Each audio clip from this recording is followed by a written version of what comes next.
Signal by Comrade Bombshow Geza. Zimbabweans, are you ready? Panguva ino yatakaona kuti Bombshow Geza the signal yake yakanga akapromisa vanhu now ichifulfiliwa, yatikaona kuti aiwa yakakonzeresa kuti aiwa paivhestigetiwe vanhu vakawandisa, vamwe vakasungwa vakaita vasana muhlanga. Panguva inoi Bombshow Geza usafesa aiwa ari mucamouflage zvashamisa vanhu, and now people they are sure kuti Bombshow Geza is going to lead our protest are ahead at the end of this month. Sana bina mashoko kudanyura panapa, uribo subscribe or like on the bell icon. Tipina panapa BBC kudanyura chiti. Breaking news.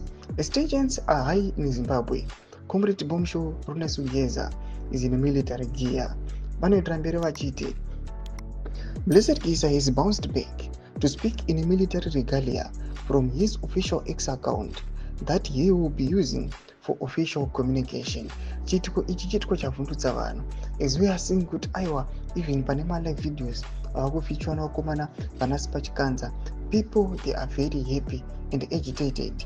Panguva inoi vachiva vachiti aiwa thank you tanga takakumirira, I am so happy to see you comrade.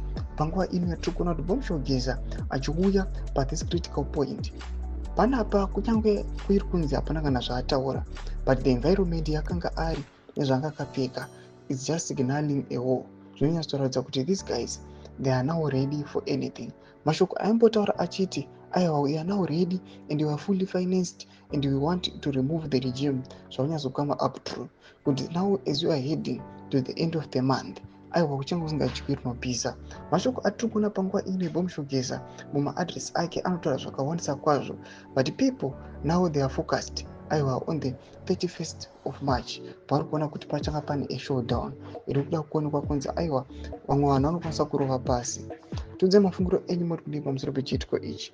Mabvira comment section yedu mutise mafunguro enyu, musana subscribe or like, panjira notonda bell icon.